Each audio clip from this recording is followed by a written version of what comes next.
Alors moi ce que je vous recommande c'est d'utiliser ESLint et Prettier. Donc on va voir comment on le configure et on l'installe pour que ça nous permette de formater et d'ordonner notre code proprement. Donc pour commencer on peut faire un npm init @eslint/config.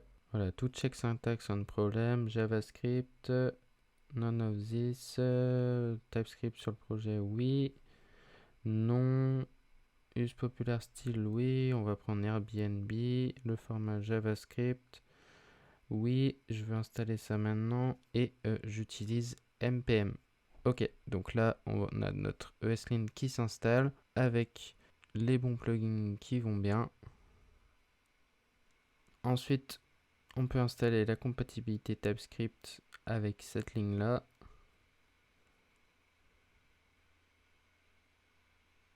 Donc là, on peut voir qu'on a un fichier eslint.rc, eslint.rc.js qui vient de se créer avec quelques petites configurations. Moi, je vais rajouter la compatibilité TypeScript pour Airbnb. Donc c'est ce qu'on utilise comme modèle au niveau des règles ESLint et Prettier pour éviter de se prendre la tête à faire des règles custom. Et dans notre parseur option, on va lui spécifier un tsconfig eslint.json qu'on va créer tout de suite.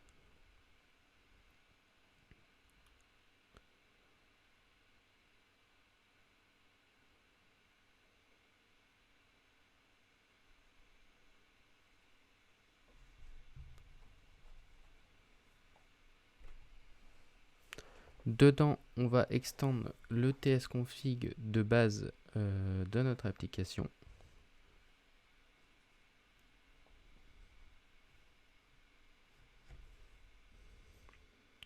Et on va pouvoir lui spécifier d'inclure notre eslint rc.js puisque dans notre tsconfig de base, on ne l'inclut pas, on a dit qu'on incluait uniquement le src et tout ce qui en découle.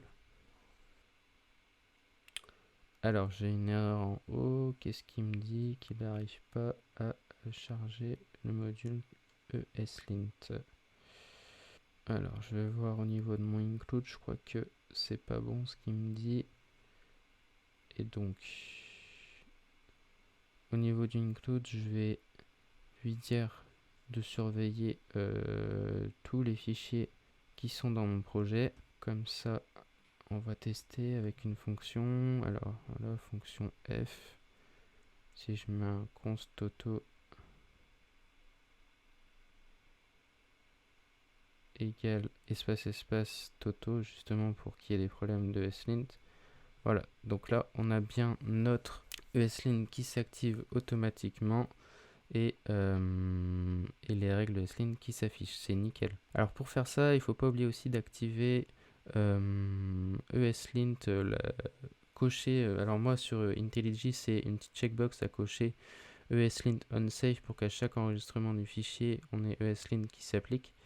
Et sur VS Code, je crois que c'est un settings dans le settings.json où on va pouvoir ajouter une ligne unsave sur nos fichiers. Ensuite, je vais pouvoir installer la configuration Prettier pour ESLint.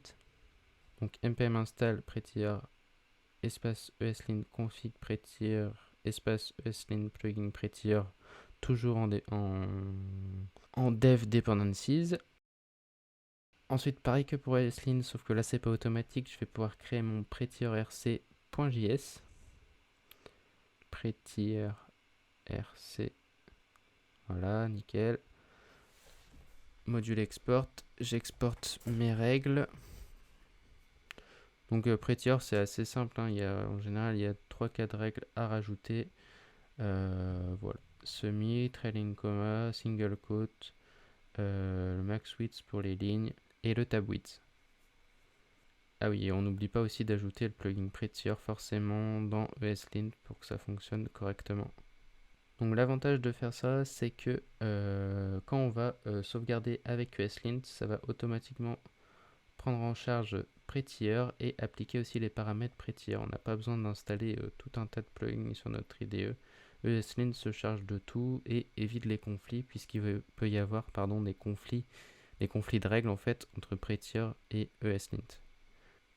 Donc voilà, vous voyez, j'ai sauvegardé, tout s'est modifié d'un coup dans le eslint.rc, donc ça a l'air plutôt de bien fonctionner. Je vérifie dans les préférences que tout est bien activé.